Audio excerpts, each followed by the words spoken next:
masing-masing sisi. Sore ini kita akan mengupas bagaimana para pelaku bisnis keluarga dalam menjalankan usahanya dan melakukan bisnis transfer dari first gen to next gen. Dan mereka tetap berhasil juga menjaga keluarga dengan harmoni. Oke. Kita mulai dengan memanggil para narasumber kita yang memang sudah ahlinya di bidang bisnis transfer ini. Kita mulai dari pembicara kita pada sore hari ini, Bapak Dwi Sudarto sebagai founder dan CEO dari Pulau Bintan. Kami undang Pak Dwi Sudarto untuk naik ke atas.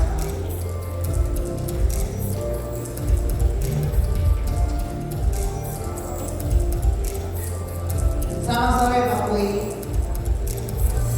Oke, kita lanjutkan dengan Bapak Budi Setiawan yang merupakan putra dari Pak Dwi. Beliau juga asisten direktur Pulau Bintan. Dan sore hari ini, karena ada satu dan lain hal, beliau bergabung lewat Zoom bersama dengan kita. Selamat sore Pak Budi. Selamat sore semuanya. Selamat sore Pak Budi. Oke, kita lanjutkan ke narasumber berikutnya. Bapak William Surito. Beliau adalah founder dan CEO dari tokohwap.com. Beliau mendirikan tokohwap.com pada tahun 2017. Tokohwap.com sendiri adalah platform B2B marketplace khusus food service supply yang berfokus kepada target pasar UMKM. Dan beliau itu adalah sering masuk bahkan dalam daftar Forbes 30 Under 30. Kita sambut Bapak William Surito.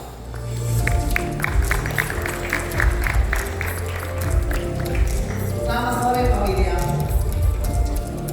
Saya pakai bro, biar kita sama-sama muda.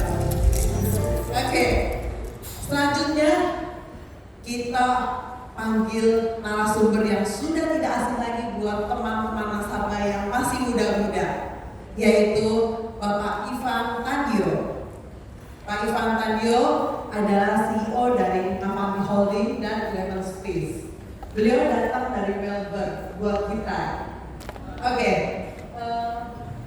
Pak Ivan ini mendirikan Navampi Holding pada tahun 2001 dan selain memimpin Navampi Holding, beliau juga memimpin Eleven Space yang merupakan inkubator dan akselerator bisnis startup.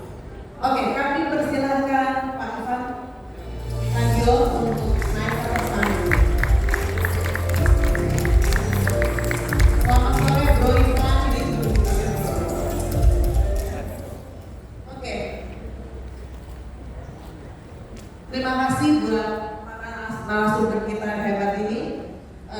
Semoga diskusi kita bisa memberikan insight buat para hadirin di sini ya, bapak-bapak sekalian. Oke, kita mulai dari pertanyaan yang pertama. Saya mau bertanya buat Pak Dwi. Ini sering sekali kita hadapi ya sebagai pelaku bisnis. Sebagai pelaku bisnis, kita mau meneruskan usaha ini kasih ke siapa ya?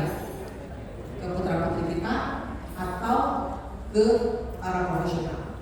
Nah, Pak Dwi memutuskan untuk meneruskan usahanya kepada putra-putri Bapak ya Pak.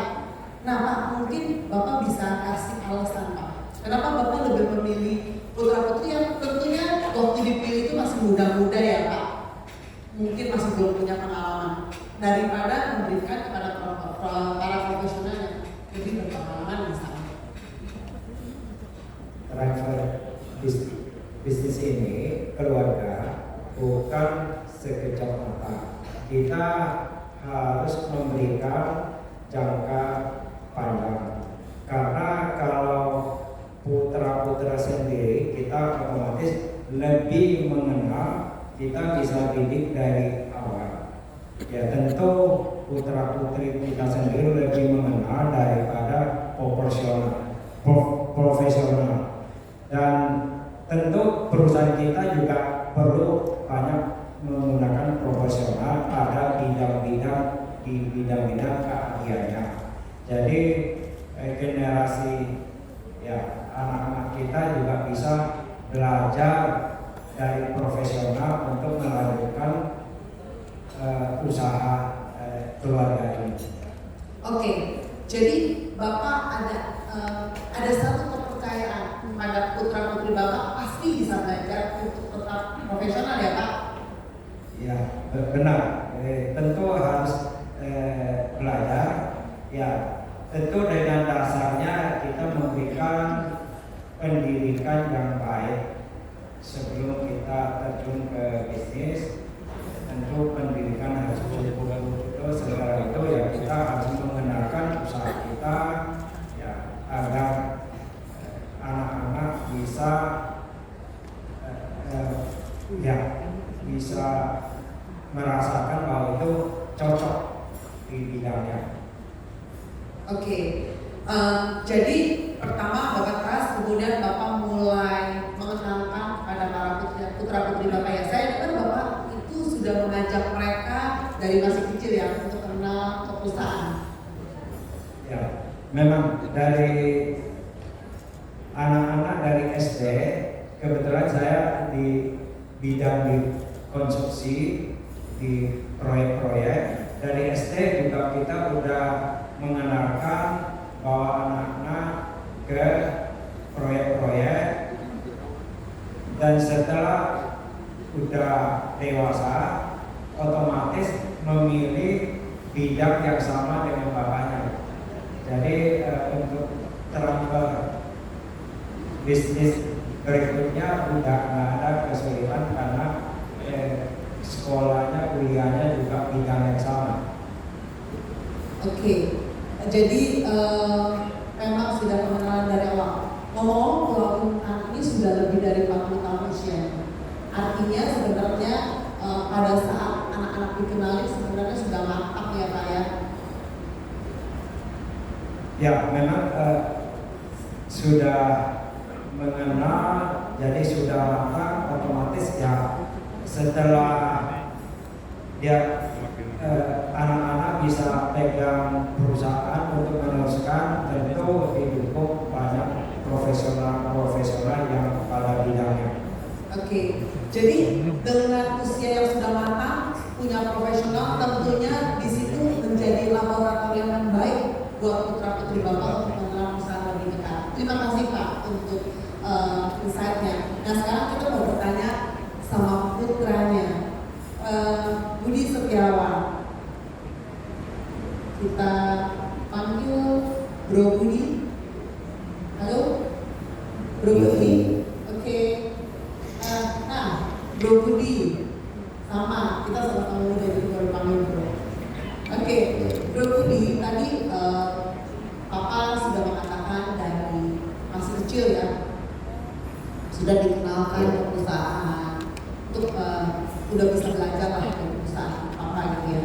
Nah, pertanyaan saya, pada saat diberi tugas untuk melanjutkan usaha dari Bro Budi sendiri gimana rasanya? Ada rasa terpaksa nggak? Karena disuruh nih, ada rasanya maunya ini. Saya nggak suka tentang usaha ini misalnya. Gimana Bro Budi? Waktu dikasih kesempatan untuk meneruskan bisnis, tentu bukan suatu paksaan ya. Karena dari kecil dari Bapak sudah mengenalkan bisnis keluarga ini. Di sana kita sudah mulai tahu proses-proses konstruksi seperti apa. Saya melihat sendiri tentang di proyek ya, semen, memasang bata, terus juga hasil dari karya tersebut saya bisa melihat dan ada kebanggaan di sana. Tentu saya sangat ingin untuk meneruskan ini juga, dan pada saat diberi tugas ini saya merasa ini suatu kesempatan saya untuk belajar juga ya. Jadi untuk belajar dan memperkaya pengalaman saya. Menurut saya belajar yang paling cepat itu adalah dengan praktek. Jadi ada banyak hal yang baru bisa kita mengerti pada saat kita mulai terjun ke lapangan dan praktek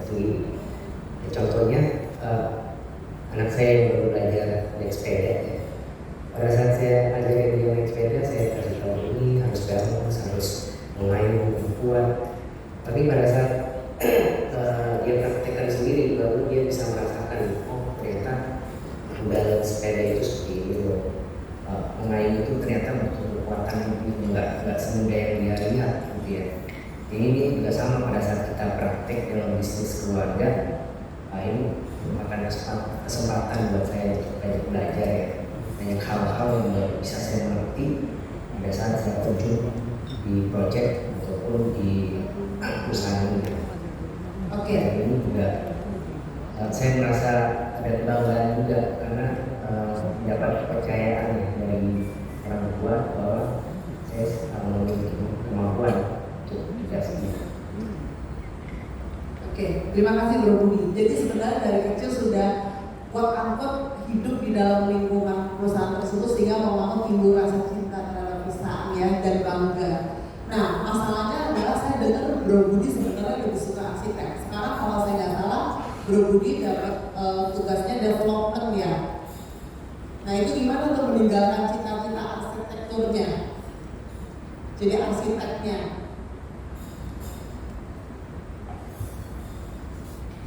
Tadi terputus. Oh, oke, Bro Budi. Jadi Bro Budi, kan sekarang ini Bro Budi dapat tugas memegang development ya di pulau kita. Nah, padahal sebenarnya punya keinginan untuk menjadi arsitek, suka dengan arsitek lah ya. Nah itu bagaimana tuh? Kan berarti kita harus meninggalkan arsiteknya, mimpi arsiteknya untuk masuk ke pulau kita memegang perusahaan dan memegang development. Gimana? Ya dari kecil saya suka menggambar gitu ya, pengen ada keinginan untuk menjadi arsitek. Tapi menurut saya sih apapun yang kita gemari, kita bisa praktekkan juga di perusahaan ini ya. Pada saat saya mendapat tugas di bagian development, ya saya menggunakan bakat saya di seni atau menggambar ini untuk mereview desain-desain yang ada. Jadi saya mengimplementasikan itu juga di bisnis development ini. Jadi bukan artinya saya harus jadi arsitek baru saya bisa mempraktekkan apa yang saya inginkan. Tapi dimanapun saya berada, saya bisa menggunakan kekuatan saya atau kemampuan saya secara maksimal di sana. Oke, terima kasih. Jadi tetap bisa menjadi strength buat perusahaan yang belum dibutuhkan. Oke, terima kasih untuk sharingnya. Sekarang kita beralih ke Bro William. Nah, menarik nih Bro William. Kalau kita lihat sebenarnya Papa itu punya usaha yang sama, tetapi Bro William lebih memilih bukan extensionnya aja, bikin usaha baru gitu, platform tersebut ya. Gimana nih? Apa karena pertama? Kan kadang-kadang banyak anak muda yang nggak mau bawa yang saya mau menunjukkan bahwa saya mampu gitu kan? Atau memang melihat bisnis opportunity ada di sana? Gimana? Saya buat waktu itu sih lebih lihat ada opportunity-nya karena orang tua saya itu distribusi ke lapangan yang lebih publik maupun franchise. Nah kalau saya di lapangan TV dan FC-nya itu 70% of the market justru UMKM. Gitu. Nah pas 2016 itu 2016-2017 nggak ada satu distributor pun yang menargetkan UMKM karena rata-rata UMKM punya di toko di dan harganya itu bedanya bisa 20-25%. Nah karena itu saya buat divisi baru, bisnis unit baru untuk menggunakan platform e-commerce menargetkan UMKM karena costnya juga lebih rendah ketimbang kita pakai salesnya door-to-door gitu sih. Oke, jadi melihat ada bisnis opportunity baru. Nah, bagaimana dengan Papa? Meyakinkan Papa gimana? Artinya gini, Papa kan bisa bilang loh, dengan bisnis yang sekarang aja sudah bagus kok, udah growing ya. Kenapa mesti bikin extension? Kenapa mesti coba-coba gitu loh? Oke, pas pertama kali saya join bisnis keluarga saya nggak handle satu divisi dulu, yaitu divisi yang buat accounting dan finance. Nah, di situ integrate lah teknologi di dalam perusahaan tersebut. Karena dapat trust dari berhasil teknologi itu dan aplikasikan saya ke finance. Jadi kan ya namanya ada revenue opportunity dulu dari revenue to improve the gross profit. Itu yang membuat orang tua saya yakin ini akan udah berhasil menjalani terus dia ada satu bisnis yang mana ngebantu perusahaan itu bisa lebih berkembang dan profitnya lebih tinggi. Nah itulah yang membuat mereka itu lebih percaya. Tapi at that time juga budgetnya sih pas-pasan, jadi apapun itu harus dijalani karena kita prove it that we are right. Jadi kita dapat pas dari mereka. Itu sih. Oke, sebenarnya kita kunciin keras ya, Bro William ya. Kalau misalnya nggak keras kan berapapun number yang di propose ya, apa belum tentu beliau bersedia ya. Nah, belum ada buktinya. That's why semua menurut saya kayak family members yang muda-muda harus jalanin di salah satu divisi dulu atau small business unit, and then prove the company itu emang oke, udah berhasil nih, misalnya human resource-nya baik atau accounting fraud-nya diperbaiki atau apapun itulah, dari situ baru kita berpikir untuk apa lagi kita mau minta budget untuk bisnis-bisnis barunya gitu sih. Oke, jadi kita harus melakukan uji coba dulu ya, eksperimen, kemudian ada bukti ya, baru bisa kita konfirmasi sama tua. Seandainya nih, kan boleh kenal apa dan masalahnya. Seandainya kan sekarang sukses ya, seandainya ternyata fail gimana tuh? Apa disalahin nggak sama orang tua? Kata saya juga apa, terus itu sama apa? Gitu. Prinsip saya adalah kalau kita mau experimentation, we have to know our budget. Let's say budget yang kita kasih itu 100 juta. Nah saya buat experimentation kalau bisa 10 juta aja. That's why aku bisa punya experimentationnya 10 kali. Kalau kita cemplungin semua 100 jutanya, we don't have any chance gitu kan. Kalau kita taruh cuma 10 juta, kita bisa improve the probability gitu. Karena kita will keep on investing and improving our product gitu. Makanya di perusahaan aku ada namanya build, measure, learn. We have to build and then we have to know what's the KPI gitu. Terus kita launch it and then we learn it to improve the product, to improve the organization. Gitu sih. Oke, jadi sebenarnya enggak uji coba semua juga dengan perhitungan lah ya, mengalokasikan sekian, kalaupun fair ini ongkos lah ya, biaya sekolah ceritanya ya. Oke, terima kasih Bro William. Tapi sobat sobut makanya Papa boleh kasih lampu hijau lagi. Teruskan. Oke, terima kasih. Sekarang kita lanjutkan ke Bro Ivan. Bro Ivan, saya dengar nih katanya gosip ya, gosip ya bener kan? Bro Ivan itu dapat tugas besar dari mertua. Jadi dari mertuanya Bro Ivan ini itu memiliki satu perusahaan keluarga dan keluarganya besar, family membernya juga banyak dan rasanya semua pakai sistemnya kekeluargaan. Ya, jadi tentunya banyak pemenang yang harus dilakukan. Mungkin Bro Ivan bisa sharing gimana tuh ceritanya? Sebenarnya confidential ya. Jadi kalau biasa nih ngomong saya kamu. Gak apa-apa, bebas Bro. Oke. Saya dikasih tugas sama mertua. Tugasnya lumayan berat. Mandatnya lumayan berat untuk restructuring semua family business saya. Dan saya bangga banget melihat mereka start dari nol juga, mungkin seperti om di sini dan teman-teman sini. Dan sekarang lumayan gede dan drastis Pak. Cuma masih dalam bentuk family business system. Nah, posisi saya itu sebenarnya lumayan unik karena saya dari kecil saya belajar, saya sudah terekspos dengan family business yang berhasil berubah menjadi korporasi. Karena ayah saya terlibat di AKR Corporindo TPK. Dan founder dari AKR Corporindo sendiri itu mentor saya secara pribadi. Dan dari sana saya bisa melihat di mana mereka membangun sebuah legacy untuk membuat structure firm, dan ini juga family business. Terus di perjalanan hidup saya ini, akhirnya sekarang saya bangun banyak startup dan membangun banyak bisnis, dan juga mentoring coaching bisnis kan. Jadi memang kita udah punya exposure ke sana. Nah tapi yang tadi kembali lagi posisinya agak unik karena ini mertua juga, tapi saya juga dapat kesempatan untuk melihat dari perspektif sebuah konsultan. Jadi saya menjadi sebuah konsultan, saya dengan dua tim saya di perusahaan, saya take a step back, saya udah bilang dari awal, oke, treat me as a consultant, dan saya akan memberikan kata-kata sejujurnya apa yang saya lihat dari sisi konsultan. Ada beberapa hal yang saya lihat, obviously begini, karena bisnisnya ada bersifat banget. Yang arahnya orang mertua saya itu di properti dan propertinya gede, bangun hotel, properti segala macam, anak, apartemen. Ayah saya itu beda lagi bisnisnya di tekstil, jadi manufacturing pabrik dan macam-macam. Jadi kerjanya nggak cuma satu ya, dua, dan akhirnya kita simple. Kita kita bikin beberapa hal yang saya lihat di sana dan juga yang excel selama ini. Nomor satu, perlunya corporate governance yang tadi sudah sebut jawab. Corporate governance yang kita bilang di dalam setiap badan, dan kalau saya selalu bilang di dalam sebuah organisasi akan selalu dibutuhkan sistem, proses, dan structure. Dan di sana itu saya lagi coba bikin untuk menjadi tarik holding company supaya kita bisa menjadikan sebuah entity-nya semua anak perusahaan ini ada berapa belas ini bisa dikontrol dengan holding company.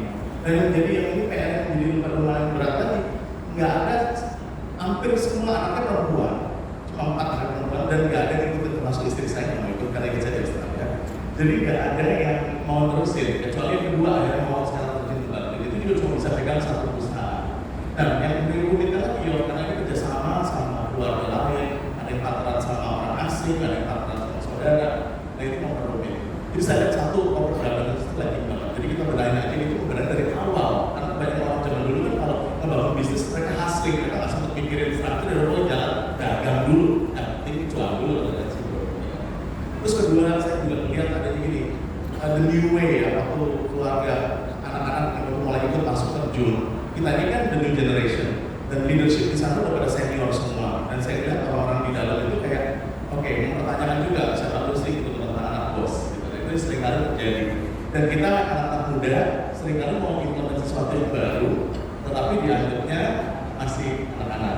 Tapi yang bahayanya juga dari perspektif itu, dari perspektif orang tua ini ngomong apa adanya ya, tapi dari perspektif anak juga kita kadang-kadang suka sotoy gitu. Karena kita suka sok tahu, padahal kita nggak ada di sana waktu orang tua kita tuh membangun batu pertama dan nggak tahu susahnya kayak gimana membangun ini semua. Kita menonton lulusan Harvard dan gimana, caranya gini pak, bukan gini. Dan saya nyaksiin itu semua, dan itu seringkali menjadi diskusi yang lumayan intens di dalam keluarga. Dan terakhir juga impartasi vision. Saya ngeliat visionnya apa, sampai ada satu sesi yang saya tanyain orang tua, visinya kemana sih, ini mau kemana, arahnya kemana? Karena kalau kita mau jadikan sebuah entity di holding, kita harus satu streamline, semuanya harus visi. Mau diversifikan bisnis ada 20, 30, nggak masalah, visi holdingnya mau kemana, dan kita mau bawa kemana, itu penting sekali. Dan yang terakhir yang saya udah ngobrol sama Arman juga, saya notice pentingnya discipleship dari orang tua.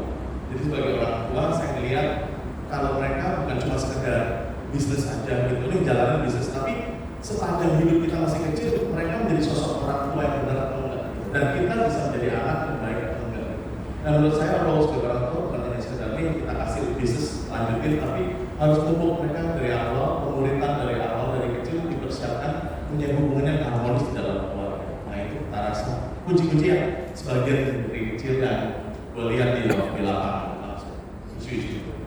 Oke, thank you bro. Kayaknya bro kan punya kemampuan sixth sense ya. Udah tahu kasar makanya, ada masih belum. Oke. Menyambung. Oh iya, oke. Oke.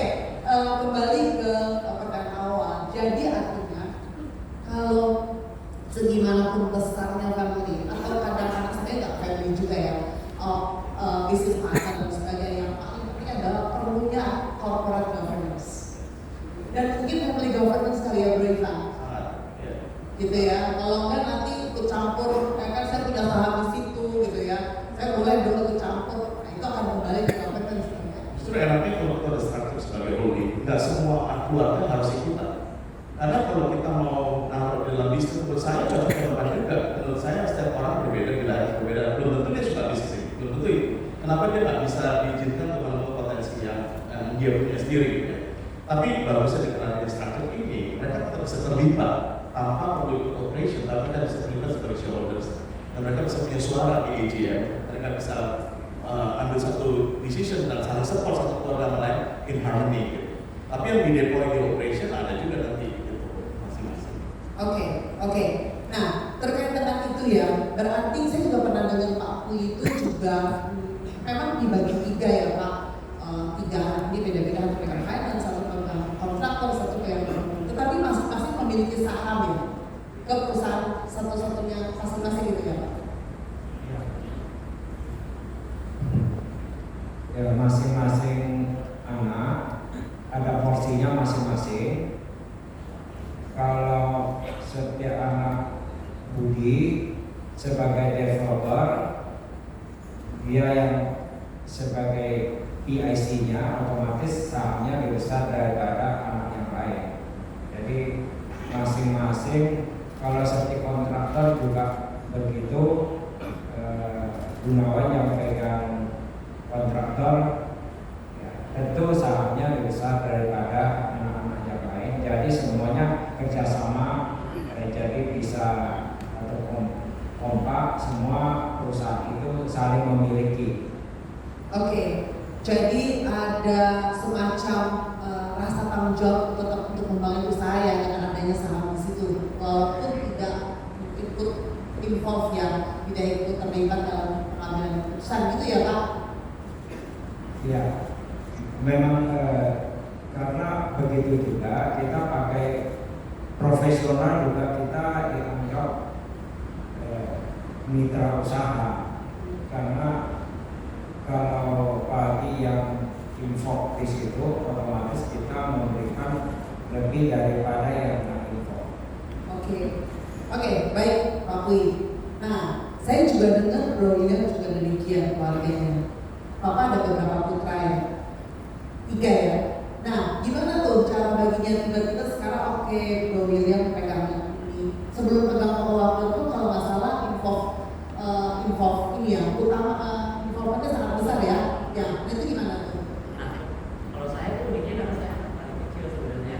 Tapi kalau saya kedua itu kan chef, dia benar-benar bakery. Tapi pas saya kedua itu perusahaan keluarga saya bilang ke my parents, ini itu bisnis jangan dianggap kayak family, because it's family owned. Saya nggak mau family run, karena kalau family run enggak, bisnisnya itu biasanya trickle down. Kalau kita lihat di Eropa segala macam, yang bagus adalah family owned, atau family run kayak Walmart, Hershey dan lain-lain. Nah karena itulah kakak saya yang kedua, jadi dia keluar, dia bikin bakery sendiri, tetapi dia ada share-nya di perusahaan saya. Nah kalau papa yang kedua, dia itu kan lebih ke logistik and operation. Nah itu dia itu lebih nge-handle buat pembelian barang. Nah kalau saya yang kebetulan finance, emang sekarang dijadiin direktur utama ya, walaupun anak yang paling kecil, because RTT memang dites sih tiga-tiganya untuk mana yang jalanin gitu. Karena saya jujur aja, saya bilang ke orang tua saya nggak mau satu bisnis itu ada banyak kepala, karena kan yang bawahnya akan pusing ya, mau report ke siapa, kayak gimana. So it's an important thing lah. Oke, tetap satu nakoda dalam satu kapal ya. Jadi dan mereka oke aja ya. Jadi Bro William langsung tackle ya. Oke, dan sukses. Luar biasa. Oke, thank you Bro William. Sekarang kita kembali ke Bro Irfan. Bro. Kan Taman itu salah satu bisnisnya adalah sebagai inkubator, akselerator dan investor. Nah, berarti kan banyak bergelut ya di bidang startup, membangun mereka dan sebagainya. Tentunya Bro Irfan punya pengalaman banyak di terkait dengan bisnis startup. Berdasarkan penglihatan Bro Irfan selama ini, gimana sih mereka tuh tiba-tiba punya bisnis kan, dapat modal dari usaha dari orang tuanya, kemudian bangun usaha. Sebenarnya mereka itu pada saat bangun rata-rata itu mereka memang punya visi yang baik. Karena saya ingat banget Bro Irfan pernah cerita, tadi juga ngomong misi itu paling penting. Kenapa perusahaan ini ada? Apakah mereka matang dalam hal itu atau mau coba-coba? Lebih ke coba-coba, ya udahlah. Kalau gagal toh saya bisa minta lagi dan sebagainya. Sebenarnya rata-rata gimana? Sebenarnya background mereka berbeda-beda. Jadi dari startup sama bisnis yang kita akan masuknya terutama di early stage. Apalagi di tech startup kita masuk before series A. Jadi kita masuk di seed sampai itu. Dan dari sana kalau ditanya ini siapa tahu kan, sebenarnya justru mereka datang ke kita untuk dipersiapkan. Ada banyak lah, mereka banyak yang matang-matang juga. Mereka datang juga bisnis model yang jelas, mereka punya vision juga jelas, the why. Aku selalu bilang the why dan bisnis semua itu adalah tinggal di dua as well. Apakah mereka siap? Beda-beda skill, tapi kebanyakan mereka ya itu yang kita lakukan gitu. Kita juga di inkubator kita juga ketemu orang-orang yang punya background dari second generation. Actually second generation benar-benar off. Cuman mereka diizinkan untuk punya adventure sendiri dan didukung dengan orang tuanya. Dan mereka juga suka bikin startup atau bisnis yang bisnis baru yang bisa support yang kayak William ya. yang bisa support bisnisnya core bisnisnya mereka itu datang ke kita dan kita gedein, kita bantuin scale. Jadi kita punya filosofi startup mengubah dunia. Jadi kita punya yang masuk di tempat kita punya 3 hal yang kita kejar, yang kita ajar. Kita mau mereka membangun bisnis yang profitable, sustainable, sama impactful. Jadi harus punya 3-tiganya gitu. Karena di tempat kita tujuannya apa sih kalau bisnisnya bisa profit, bisa sustainable, for what reason? Kita akan selalu challenge mereka beyond the boundaries, beyond money. Nah itu yang kita mau lihat gitu. Nah pembenahan seperti ini itu benar-benar akhirnya masuk mau nggak mau kita mesti menyentuh membenahi jiwa dan karakter dari founder-founder dan orang tim di belakang gitu. Nah itu yang paling penting. Jadi Bro Ivan tuh kalau ceritanya Bro Rizal tadi kan ada assessment. Sebenarnya dites seorang anak saya ini mampu atau tidak. Nah itu bagian dari pelatihan supaya lolos assessment lah ya. Yes. Di tempat kita kerjasama sama perusahaan psikologi di Australia. Kita selalu masukin mereka ada tes buat entrepreneurship gitu. Karena kita kan selalu ngejar dia punya passion, dia punya integrity, sama dia punya skill. Tiap orang skillnya beda-beda. Dia punya passion juga energinya beda-beda, sama integrity-nya itu yang kita lihat sampai di mana itu kita matrixin semua. Dan itu menjadi fundamental penting dalam waktu mereka start sebelum kita bikinin roadmap buat bersama dengan mereka dalam periode dia masuk ke akselerator. Oke, thank you, Bro Ivan. Oke, kita lanjut ke pertanyaan berikutnya adalah gini, buat Bro Budi.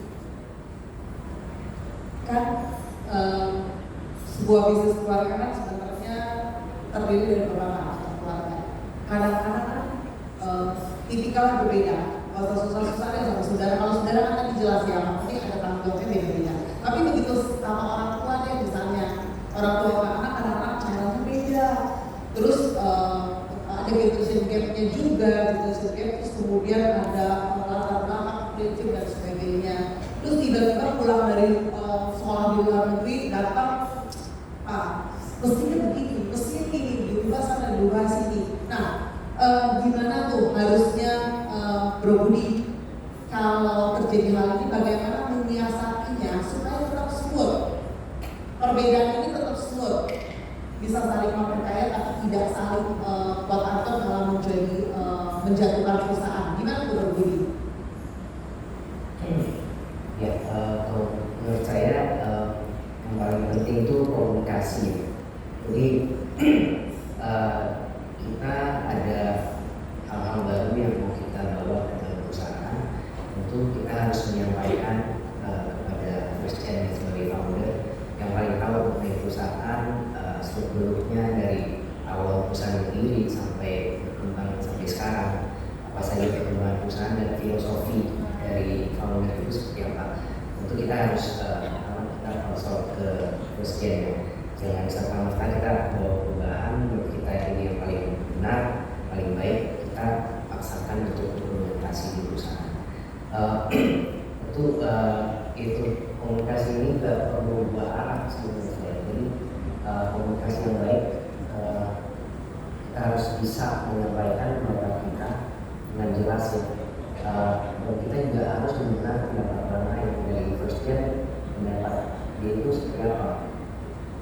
Dan seringkali hal ini perlu waktu. Jadi belum tentu pada saat kita menyampaikan pertama kali bisa langsung diterima sepenuhnya oleh founder atau first gen gitu ya.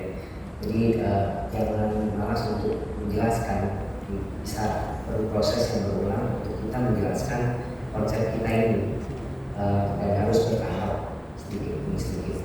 Dan juga pada saat kita menerima feedback juga sama. Pada saat kita mendengar apa pendapatnya, belum tentu kita mengerti ya, pada saat kita mendengar pertama kali itu.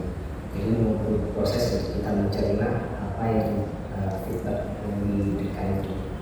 Dan tentu pada saat kita melakukan perubahan, ya harus bertahap juga. Seperti yang pada saat saya join perusahaan Loitan, saya melihat banyak hal-hal dilakukan secara manual, misalnya belum ada digitalisasi, dan saya pengen melakukan perubahan di sana. Tapi saya mengambil satu skop yang kecil. Di sana saya coba mendigitalisasi.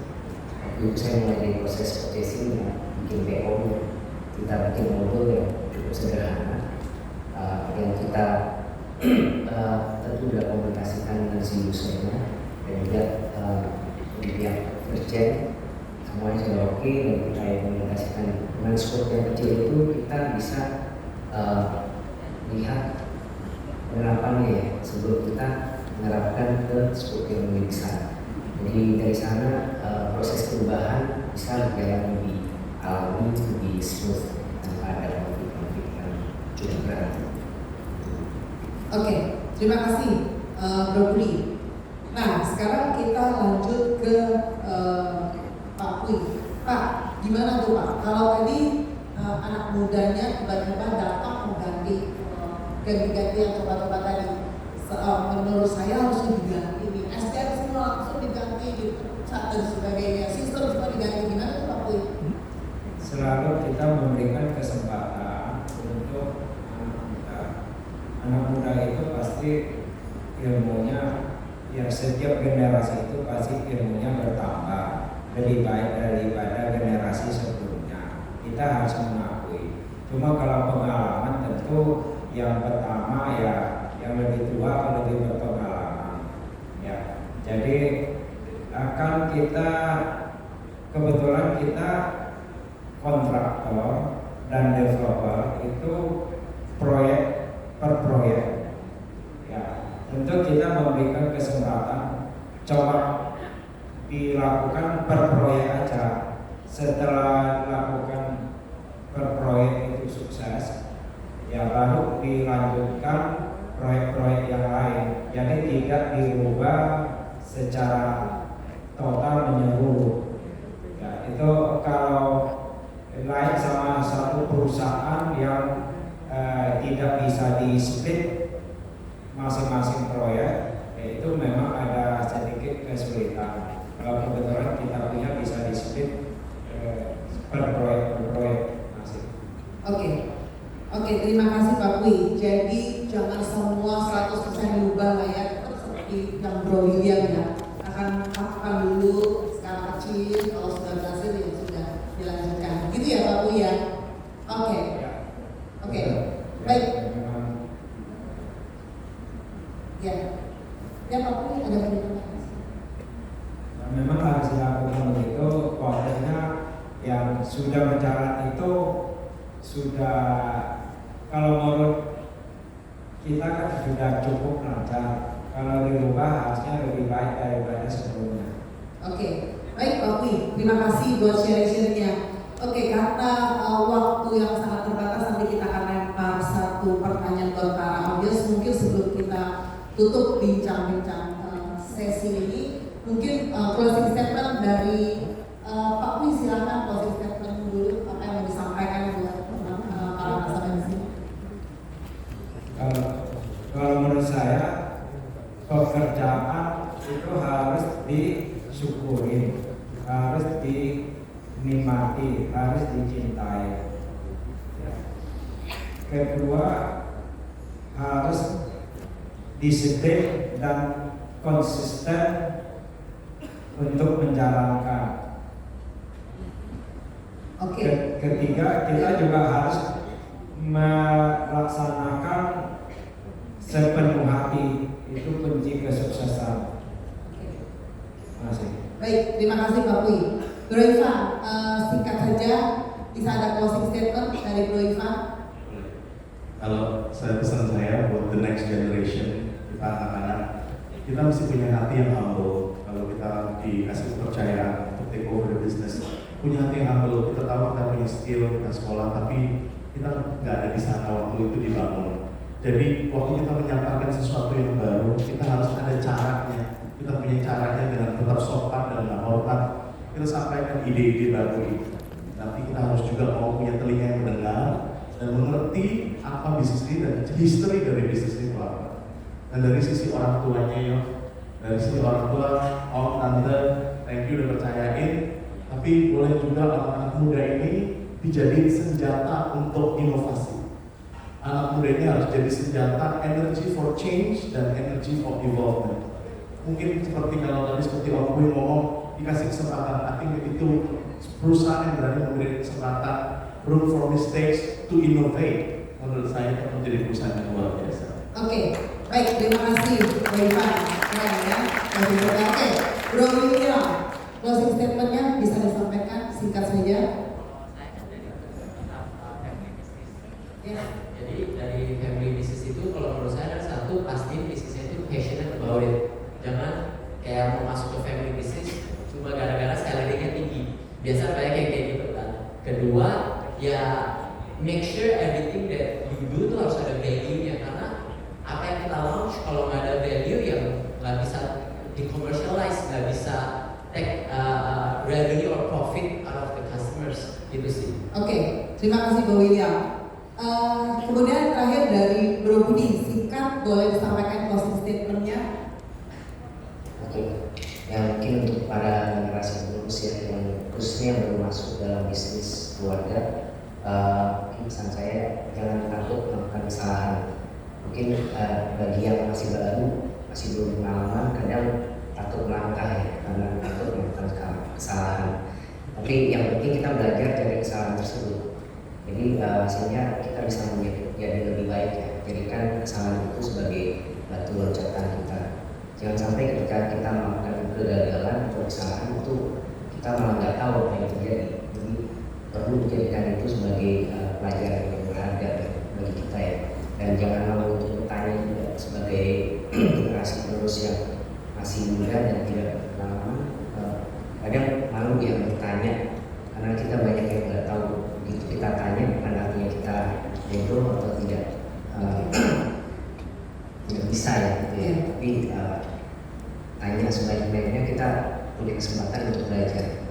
Oke, baik Bro Budi, terima kasih. Tadi closing statement bisa merupakan konklusi dari para speaker di sini, dan saya mungkin menambahkan yang paling penting adalah adanya trust, baik dari sisi orang tua maupun ke generasi berikutnya, dan komunikasi harus terus menerus, dan mengkonvince orang tua harus ada bukti, jangan cuma asal saya minta dan saya mau coba, tetapi buktikan.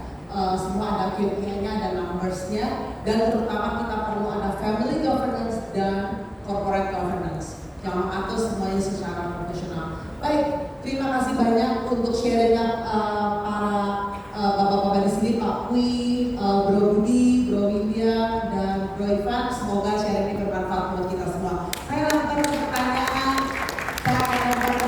boleh? Kita satu pertanyaan, teman-teman. Oke. Silakan, bisa dibantu.